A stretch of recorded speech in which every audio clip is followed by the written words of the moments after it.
Back in 2008, the media reluctantly dabbled in a few stories on Bill Ayers, and this one is important because Bill Ayers and his wife, this guy just called for the end of the system. He said, America is over.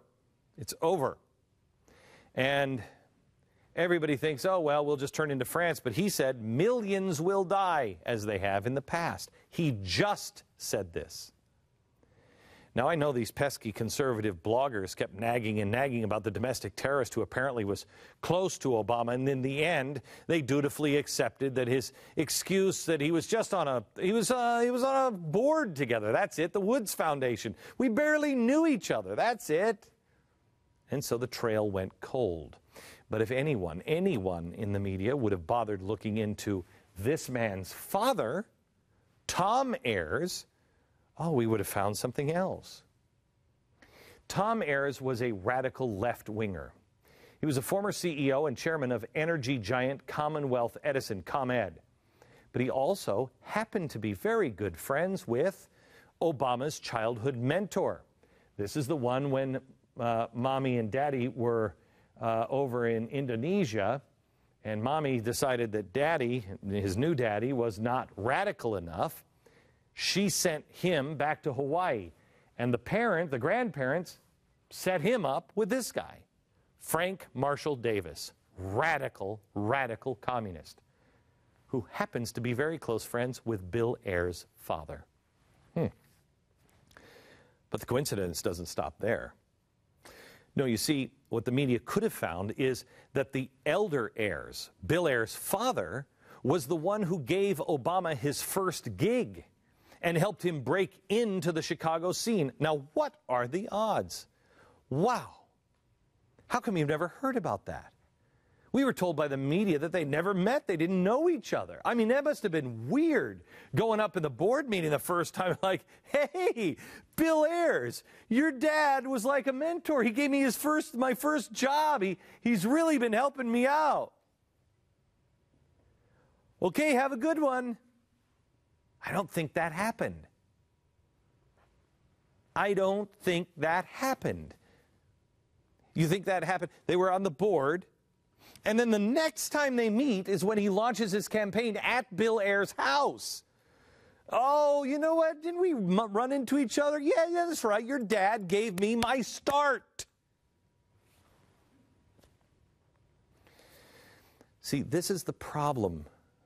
We can't even have this conversation in America, and it's important before the next election that you keep your credibility and that we talk to our neighbors. I mean, if you can make a reasonable argument, that's great. But I don't know what it is. Maybe your friends do. I don't want you to take my word on any of this. You do your own homework. Because then you get to things like this, and this is where the concentration will happen. The media will pay a little bit of attention to something like this, but they'll mock it. They'll leave out the Bill Ayers' father part. But then they'll drop this story in. And out of context, when it's by itself, it doesn't really work. People say, oh, that's crazy.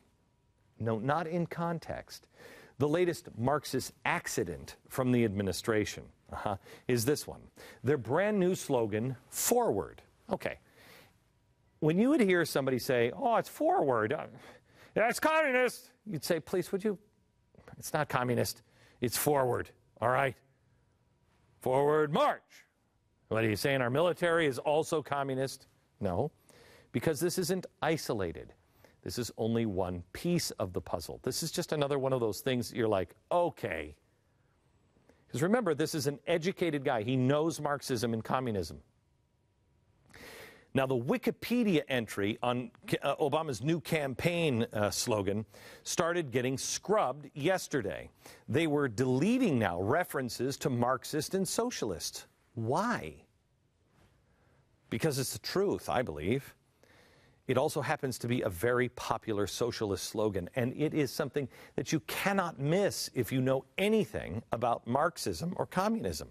It was used by the Leading Light organization, the Leading Light Communist Organization, forward.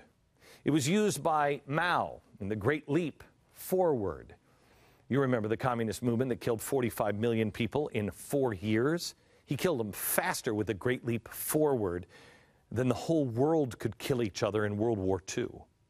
Lenin used it as propaganda as well. This poster here translates to "Forward for the motherland," forward for our victory. It's just another unlucky coincidence for a free market-loving president who has a fluky Marxist kind of association streak going on.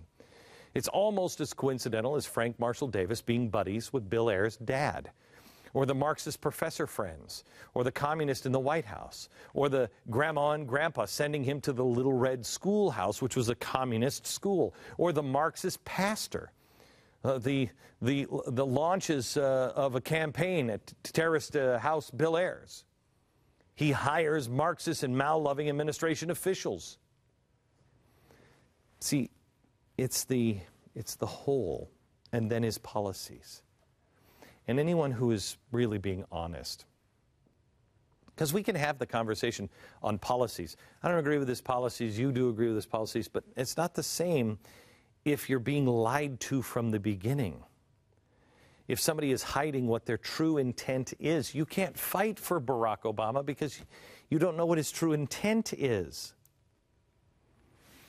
Anybody who looked at this man's history with an ounce of objectivity would have at least a hint. You'd be slightly suspect that he has some Marxist tendencies, wouldn't you? For this one reason. It would be impossible for this man to escape it because that's what he's been surrounded by his whole life, and that is undisputed. You cannot dispute this. You'd be surprised, honestly, if he wasn't a Marxist. But if he wasn't, he'd be one of the smartest guys ever. He'd be one of the best, most effective guys to stop Marxism and point to communism and say, I know what that is, and it's bad. Somewhere he would have said in his life, if he had a turning point, guys, I love you. Look, Mom, I love you. You're a communist, and that's okay. You're a communist. I'm not. I'm a free market person. That doesn't mean I don't love you. Grandpa and Grandma, you're communist. Frank, you're communist. You know, I appreciate it, Mr. Ayers, for all the jobs that you've given me, but you're a radical. Your son is a terrorist. I don't agree with any of this stuff.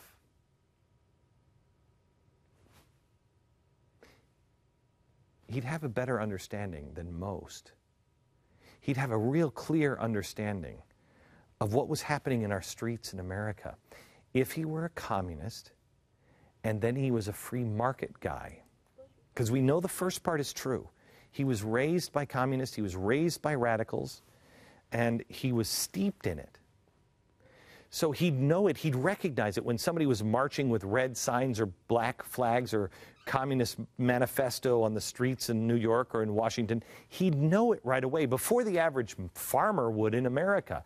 And he would come out and not only warn America on what this was, but he would also, I believe, reach out to the kids on the streets and say, look, guys, when I was in college, I ran with this crowd. I know what they want. They want revolution. They want the destruction of the free market system. And they're wrong. And I know. And here's why. You'd take to the bully pulpit and you'd wake the American people up, but more importantly, you would try to wake these people up and say, this is wrong. You'd say to the American people, safety, sanity, and free markets are on the ropes. But this president doesn't.